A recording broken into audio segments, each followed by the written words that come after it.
All of you. आज हम फिर से हाजिर हुए हैं बीए तृतीय वर्ष की हिस्ट्री की ऑनलाइन क्लास को लेकर। आज का जो हमारा टॉपिक है वो आधुनिक भारत का इतिहास से लिया गया है। चतुर्थ आंग्ल मैसूर युद्ध जो कि लड़ा गया था अंग्रेज़ों और टीपू सुल्तान के मध्य। यह जो युद्ध है वो 1799 ईस्वी में लड़ा गया था। इस युद्ध में टीपू सुल्तान लड़ता हुआ वीर गति को प्राप्त होता है और जो अंग्रेज हैं वह मैसूर के अधिकांश प्रदेशों पर अपना अधिकार स्थापित कर लेते हैं। तो चतुर्थ आंग्ल मैसूर युद्ध से पूर्व हमने कल के वीडियो में देखे थे तो प्रथम आंग्ल मैसूर युद्ध, द्वितीय आंग्ल मैसूर युद्ध, तृतीय आंग्ल मैसूर युद्ध। तो प्रथम आंग्ल मैसूर युद्ध जो था वो हैदर अली और अंग्रेज़ों के मध्य लड़ा जाता है। यह जो युद्ध है वो 1767 से 69 ईस्वी तक लड़ा गया था। इस युद्ध में हैदर अली विजयी रहते हैं और अंग्रेज पराजित हो जाते हैं और मद्रास की संधि के साथ ही यह युद्ध क्या हो जाता है, समाप्त हो जाता है। तो इसके पश्चात अंग्रेज़ों में और हैदर अली के मध्य द्वितीय युद्ध फिर से लड़ा जाता है, द्वितीय आंग्ल मैसूर युद्ध। इस युद्ध में अंग्रेजों ने मद्रास की संधि का उल्लंघन का आरोप लगाकर हैदर अली पर फिर से आक्रमण कर देते हैं। तो इस प्रकार द्वितीय आंग्ल मैसूर युद्ध आरंभ हो जाता है और यह जो युद्ध है 1780 से लेकर 84 तक लड़ा जाता है। इस युद्ध में भी हैदर अली चूंकि विजय रहता है लेकिन वो पोर्टनेवा के युद्ध में लड़ता हुआ मारा जाता है और फिर इस युद्ध का जो संचालन है वो उनके पुत्र अर्थात टीपू सुल्तान के द्वारा किया जाता है। टीपू सुल्तान द्वितीय आंग्ल मैसूर युद्ध में पिता की मृत्यु के बाद अंग्रेज़ों का वीरतापूर्वक मुकाबला करता है। यह जो युद्ध है द्वितीय आंग्ल मैसूर युद्ध वो अंग्रेज़ों में और टीपू सुल्तान में बराबरी का ही चलता है और फिर बाद में मैंगलोर की संधि के द्वारा यह युद्ध क्या हो जाता है, समाप्त हो जाता है। और इस युद्ध के बाद क्या होता है, परिस्थितियाँ फिर से बदलती हैं और अंग्रेज़ों में और टीपू सुल्तान के मध्य संघर्ष की स्थिति अर्थात तनाव की स्थिति उत्पन्न हो जाती है, जिसके परिणाम स्वरूप तृतीय आंग्ल मैसूर युद्ध जो कि लड़ा जाता है। तो तृतीय आंग्ल मैसूर युद्ध जो है वो टीपू सुल्तान और अंग्रेज़ों के मध्य लड़ा जाता है। तो तृतीय आंग्ल मैसूर युद्ध जो है 1790 से लेकर 92 ईस्वी तक चलता है। तो इस युद्ध में क्या होता है कि टीपू सुल्तान को एक अपमानजनक संधि के द्वारा इस युद्ध पर समाप्त करना पड़ता है। तो श्रीरंगपट्टम की संधि के साथ ही जो तृतीय आंग्ल मैसूर युद्ध है वो क्या हो जाता है, समाप्त हो जाता है। और श्रीरंगपट्टम की संधि के अनुसार तो टीपू सुल्तान को क्या होता है, अपना जो आधा राज्य है वो अंग्रेज़ों को देना पड़ता है। तो अंग्रेज़ों ने टीपू सुल्तान से 96 प्रदेश जो है वो निजाम और मराठों में आपस में क्या करते हैं, ये बांट लेते हैं। इसके अलावा श्रीरंगपट्टम की संधि के अनुसार टीपू सुल्तान को अपने दोनों पुत्रों को एक बंधक के रूप में अंग्रेज़ों के पास रखने पड़ते हैं, जिसके कारण काफ़ी हानि उठानी पड़ती है टीपू सुल्तान को। इसके अलावा श्रीरंगपट्टम की संधि के अनुसार टीपू को युद्ध हर जाने के रूप में अंग्रेज़ों को 30 लाख पाउंड रुपए देने पड़ते हैं और इसके साथ ही टीपू ने पूरब के राजा की स्वतंत्रता स्वीकार कर लेते हैं और कालांतर में उसने क्या करता है, वो अंग्रेज़ों की स्वतंत्रता स्वीकार कर लेता है। तो इस प्रकार तृतीय आंग्ल मैसूर युद्ध श्रीरंगपट्टम की संधि के साथ क्या हो जाता है, समाप्त हो जाता है। तो टीपू सुल्तान श्रीरंगपट्टम की संधि में हुए अपमान को भूला नहीं था, अतः उसने फिर से सैन्य तैयारी शुरू कर दी और इसका परिणाम ये होता है कि चतुर्थ आंग्ल मैसूर युद्ध फिर से लड़ा जाता है अंग्रेज़ों में और टीपू सुल्तान के मध्य। इस समय जो भारत का गवर्नर जनरल होता है वो रहता है कौन, वेलेंजली। इस समय गवर्नर जनरल कौन रहता है, वेलेंजली। तो इस प्रकार श्रीरंगपट्टम की संधि के अपमानजनक संधि के पश्चात टीपू सुल्तान पुनः युद्ध की तैयारी करता है और 1799 में फिर चतुर्थ आंग्ल मैसूर युद्ध टीपू सुल्तान और अंग्रेज़ों के मध्य लड़ा जाता है, जिसमें टीपू सुल्तान लड़ता हुआ पराजित होता है और मारा जाता है और अंतिम जो विजय है वो अंग्रेजों को मिलती है। और इस प्रकार यह युद्ध टीपू सुल्तान की मृत्यु के साथ ही समाप्त हो जाता है। अब आइए चलते हैं चतुर्थ आंग्ल मैसूर युद्ध के प्रमुख कारण क्या रहे थे। तो फर्स्ट है सैन्य शक्ति में वृद्धि करना।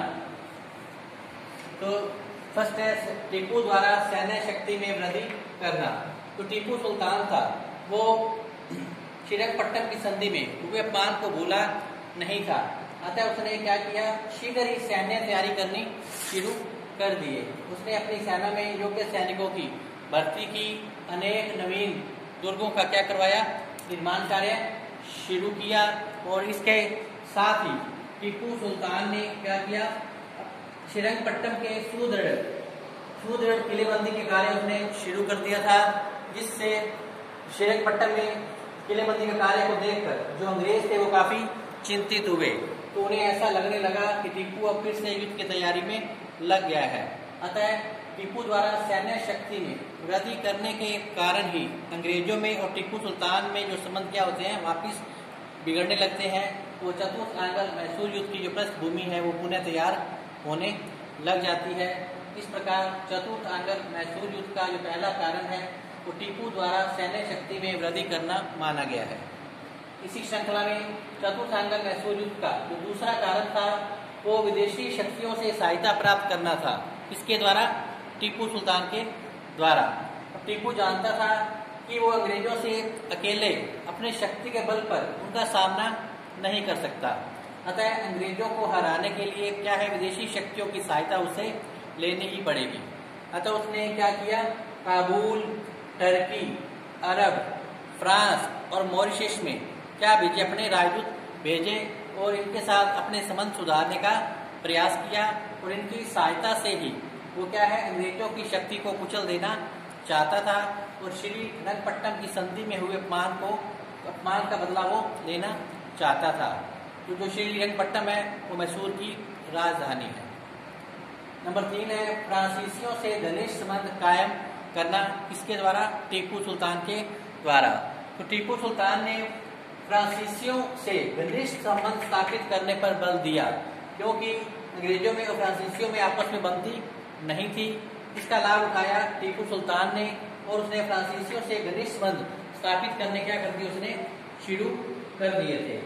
उसने क्या किया, टीपू सुल्तान ने अपना एक राजदूत फ्रांस की ओर भेजा और 1798 में उसने फ्रांसीसी क्या किया, फ्रांसीसियों ने टीपू को सहायता के लिए जो मैंगलोर पहुंचे फ्रांसीसी, टीपू ने अपनी सेना यूरोपियन ढंग से प्रशिक्षित की और लॉर्ड वेलेंजली से काफी चिंतित हो गया और उसने टीपू की शक्ति को कुचलने का निश्चय कर लिया। अर्थात जब टीपू सुल्तान ने फ्रांसीसियों से घनिष्ठ संबंध स्थापित करने के प्रयास शुरू किए तो अंग्रेज इससे बात से काफी क्या हो गए, चिंतित हो गए और उन्होंने टीपू सुल्तान को दंडित करने का निश्चय कर लिया। इसका परिणाम चतुर्थ आंग्ल मैसूर युद्ध की जो संभावना थी अब बढ़ने लगी थी। नेक्स्ट है फ्रांसीसी अधिकारियों का सार्वजनिक सम्मान करना। इसके द्वारा टीपू सुल्तान के द्वारा तो टीपू की फ्रांसीसियों के साथ जो सांठगांठ थी वो लॉर्ड वेलेंजली के लिए असहनीय थी। अतः जब टीपू ने 99 फ्रांसीसी अधिकारियों का सार्वजनिक सम्मान किया तो वेलेंजली से काफी क्रोधित हुआ और उसने टीपू की शक्ति को कुचलने का निश्चय कर लिया। अर्थात टीपू सुल्तान द्वारा जब 99 फ्रांसीसी अधिकारियों का सार्वजनिक सम्मान किया गया तो इससे अंग्रेज काफी भयभीत चिंतित हो गए। उन्हें लगा कि फ्रांसीसियों के सहयोग से जो टीपू है वो उनकी शक्ति को कुचल देना चाहता है। इस बात से लेकर अंग्रेजों में और टीपू सुल्तान के मध्य जो तनाव की स्थिति काफी बढ़ गई थी और चतुर्थ आंग्ल मैसूर युद्ध की जो पृष्ठभूमि है तैयार होती जा रही थी। नेक्स्ट है द लॉर्ड वेलेंजली की महत्वाकांक्षा। इस समय जो गवर्नर था भारत का वो था लॉर्ड वेलेंजली, जो कि कार्नवालिस की तरह ही एक महत्वाकांक्षी व्यक्ति था और अंग्रेजी शासन की स्थापना करना वो अपना मुख्य कर्तव्य मानता था। जो लॉर्ड वेलेंजली था वो भारत से फ्रांसीसियों का प्रभाव नष्ट कर देना चाहता था। अतः वह संपूर्ण भारत में अंग्रेजों की प्रभुत्ता यानी कि सत्ता को स्थापित करना चाह रहा था। अतः उसने टीपू की शक्ति को कुचलकर जो है वो क्या करना चाहता था, मैसूर राज्य को अंग्रेजी साम्राज्य में मिला देना चाहता था। कौन? वेलेंजली। अतः उन्हें टीपू के विरुद्ध युद्ध आरंभ करने के लिए अवसर ढूंढने का बहाना वो ढूंढने लगा। उसने टीपू पर क्या किया, श्रीरंगपट्टम की संधि का उल्लंघन करने का आरोप लगाया वेलेंजली ने। और 1799 में उसने टीपू को सहायक संधि करने के लिए बाध्य किया। लॉर्ड वेलेंजली ने टीपू को सहायक संधि स्वीकार करने को बाध्य किया, जबकि सहायक संधि की जो शर्तें थी वो काफी कठोर थी और अपमानजनक थी। अतः टीपू सुल्तान ने सहायक संधि को मानने से क्या कर दिया था, इनकार कर दिया था। इससे दोनों पक्षों में तनाव की स्थिति उत्पन्न होने लगी थी। अतः 1799 में लॉर्ड वेलेंजली ने क्या किया, टीपू सुल्तान के विरुद्ध युद्ध की घोषणा कर दी गई। अब घटनाएं, तो युद्ध आरंभ होने से पूर्व वेलेंजली ने क्या किया, निजाम और मराठों को अपने साथ मिला लिया। युद्ध आरंभ होने से पूर्व ही लॉर्ड वेलेंजली ने निजाम और मराठों को अपने साथ मिला लिया। यही गलती की टीपू सुल्तान ने, उसने निजाम और मराठों को अपने पक्ष में करने हेतु कोई उचित उपाय किए ही नहीं। वो सिर्फ फ्रांसीसियों से ही अपने संबंध मजबूत करने में लगा रहा। तो उसमें राजनीतिक दूरदर्शिता का क्या रहा था, अभाव रहा था। जबकि अंग्रेज जो थे कुटिल राजनीतिज्ञ थे, अतः उन्होंने मराठों और निजाम के सहयोग से टीपू सुल्तान की शक्ति को कुचलने का पूरा मन मना लिया था। तो इस प्रकार लॉर्ड वेलेंजली ने निजाम और मराठों को अपने पक्ष में करना उसने क्या कर दिया, शुरू कर दिया और अपने साथ मिला लिया। और इसके बाद उसने 1799 में जनरल हैरिस के नेतृत्व में एक सेना टीपू सुल्तान के विरुद्ध भेजी और इसके अतिरिक्त एक सेना जनरल स्टुअर्ट के नेतृत्व में मैसूर पर आक्रमण करने के लिए भेज दी गई। हालांकि टीपू ने अंग्रेजों को वीरतापूर्वक मुकाबला भी किया था, परंतु उसे सदाशिव और मल्लावती नामक स्थानों पर पराजय उसे देखना पड़ा। टीपू को विवश होकर क्या करना पड़ा, श्रीरंगपट्टम में शरण अपनी लेनी पड़ी। 7 अप्रैल 1799 को अंग्रेजी सेनाओं ने श्रीरंगपट्टम के दुर्ग को चारों ओर से अंग्रेजों ने अब घेर लिया। अतः टीपू ने विवश होकर संधि वार्ता करने की बात जो है अंग्रेजों की, वो उसने स्वीकार कर ली। इस पर अंग्रेजों ने टीपू के सामने फिर वही कठोर शर्तें रखी सहायक संधि की। तो ये शर्तें काफी कठोर थी, तो इसे टीपू ने स्वीकार करने से मना किया और फिर वापिस उसने क्या किया, युद्ध करना जारी रखा और अंग्रेजों का मुकाबला करते हुए 4 मई 1799 को इस प्रकार टीपू सुल्तान अंग्रेजों का सामना करते हुए 4 मई 1799 को लड़ता हुआ वीर गति को प्राप्त होता है। और जो अंग्रेज हैं इस युद्ध में क्या रहते हैं, विजयी रहते हैं और मैसूर के अधिकांश प्रदेशों पर वो क्या कर लेते हैं, अपना एकाधिकार स्थापित कर लेते हैं। तो इस प्रकार चतुर्थ आंग्ल मैसूर युद्ध के कारण कंप्लीट होने के पश्चात अब हम करेंगे इस युद्ध के क्या परिणाम रहे, अर्थात चतुर्थ आंग्ल मैसूर युद्ध के क्या परिणाम रहे, अब हम इस पर चर्चा करेंगे। तो आइए अब हम चलते हैं चतुर्थ आंग्ल मैसूर युद्ध, जो कि टीपू सुल्तान और अंग्रेजों के मध्य लड़ा गया था। इसमें जो टीपू सुल्तान है लड़ता हुआ वीर गति को प्राप्त होता है और अंतिम विजय अंग्रेजों के हाथ लगती है। तो अब हम चलते हैं इस युद्ध के क्या परिणाम रहे थे। तो इस युद्ध का पहला जो परिणाम था वो था मैसूर के अधिकांश प्रदेशों पर क्या है, अंग्रेजों का प्रभुत्व स्थापित हो जाता है। तो इस प्रकार मैसूर के अधिकांश प्रदेशों पर अंग्रेजों का प्रभुत्व स्थापित हो जाता है, क्योंकि मैसूर का शासक टीपू सुल्तान लड़ता हुआ इस युद्ध में मारा जाता है।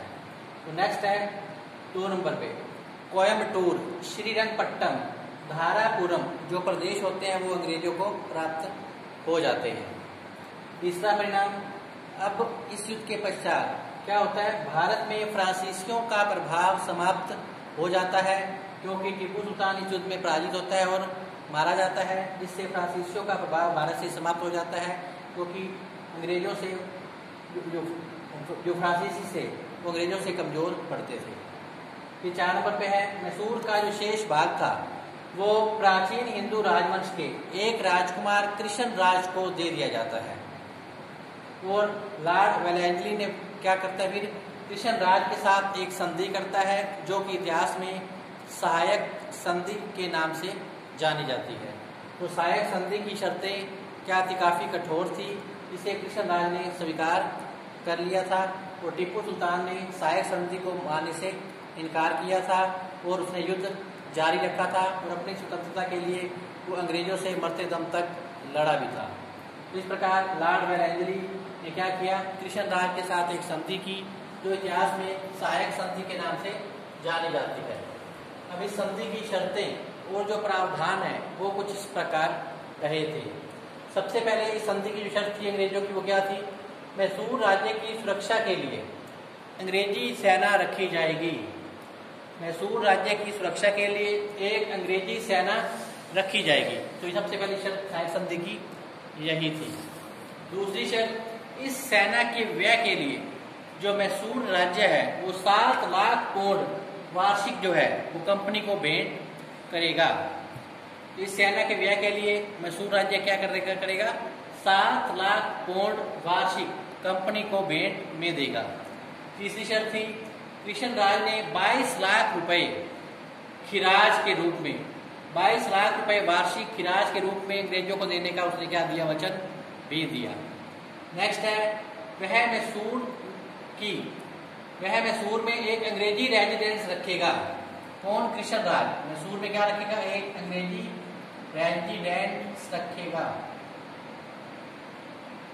एक अंग्रेजी रेजिडेंस रखेगा और तथा उसी की सलाह के अनुसार वो क्या करेगा, शासन का संचालन करेगा। तो इस प्रकार कृष्णराज जो था वो अंग्रेजों का मात्र कठपुतली मात्र बनकर रह गया था। शासन की जो वास्तविक सारी शक्तियां थी वो अंग्रेजों ने अपने हाथ में ही रख छोड़ी थी। नेक्स्ट है, वह अपने राज्य में अंग्रेज विरोधी यूरोपियन लोगों को नहीं रखेगा। कौन, कृष्णराज। और तथा न ही अंग्रेजों की अनुमति के बिना वो किसी भी अन्य राज्य से पत्र व्यवहार रखेगा। तो ये भी कठोर शर्त थी कि वो अपने राज्य में अंग्रेज विरोधी यूरोपियन लोगों को सहन नहीं करेगा, लोगों को नहीं रखेगा और न ही अंग्रेजों की अनुमति के बिना किसी अन्य राज्य के साथ पत्र व्यवहार जारी रखेगा। नेक्स्ट जो शर्त थी 6 नंबर, कंपनी सरकार आंतरिक कुशासन का आरोप लगाकर क्या कर पाएगी, मैसूर के शासन में हस्तक्षेप कर सकेगी और आवश्यकता अनुसार वो उसे अपने हाथों में भी ले लेगी। तो इस प्रकार जो सहायक संधि की शर्तें हैं वो वेलेंजली और कृष्णराज के मध्य संपन्न की जाती है।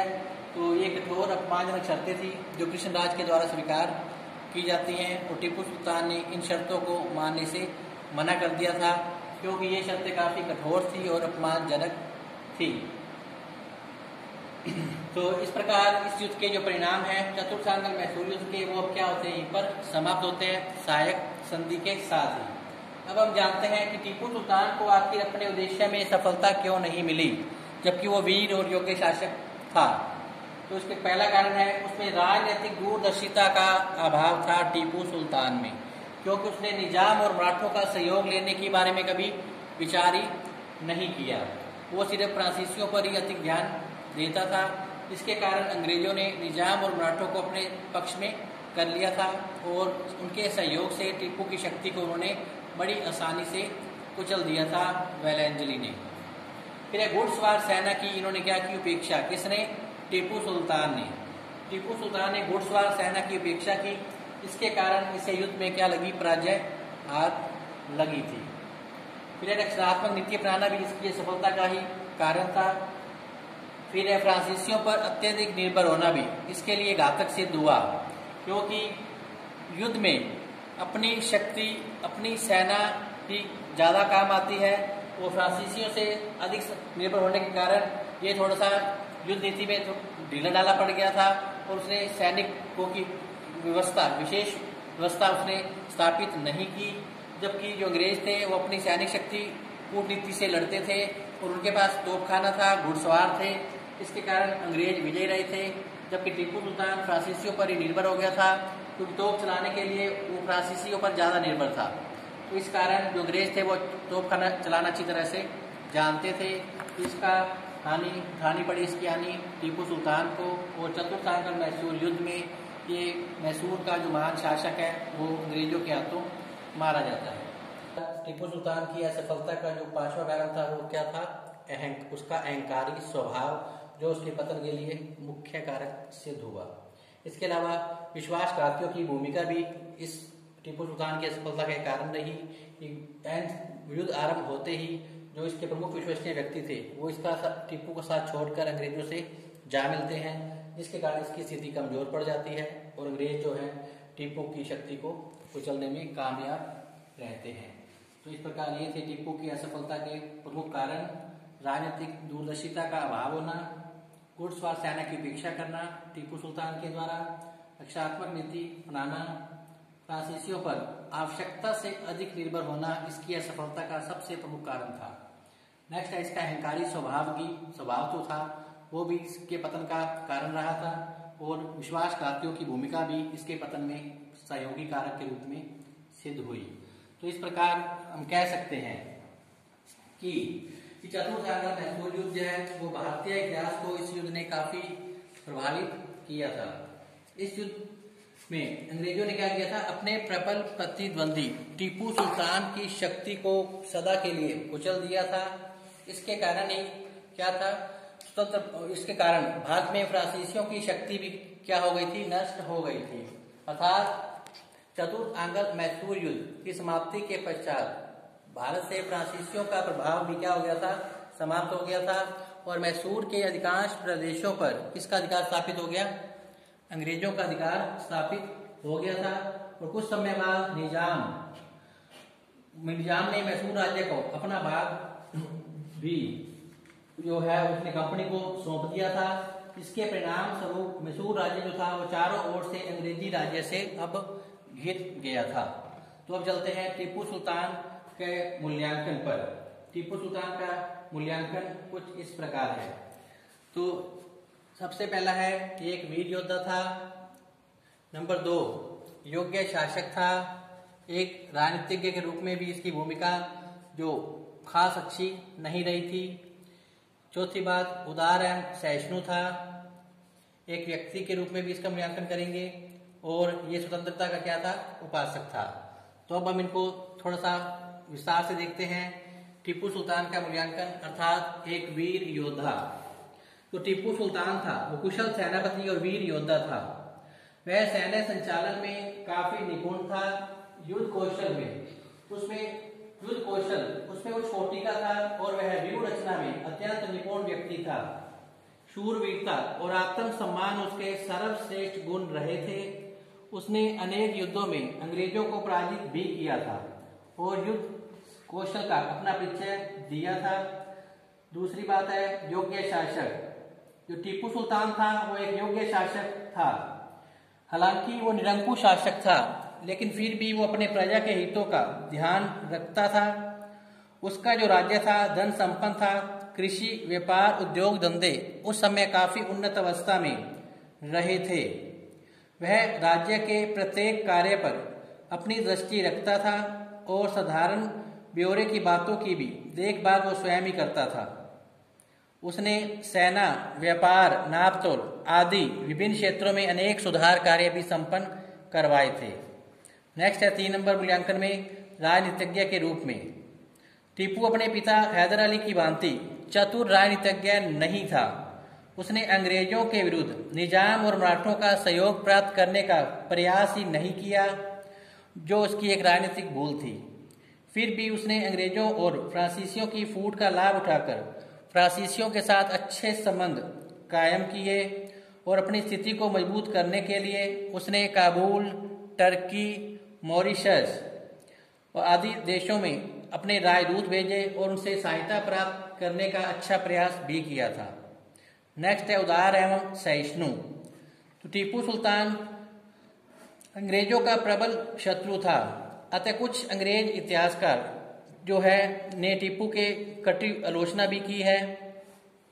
विकास का कथन है कि टीपू के असीम अत्याचारों के कारण ही उसका राज्य का प्रत्येक हिंदू उसके शासन से नफरत करने लगा था।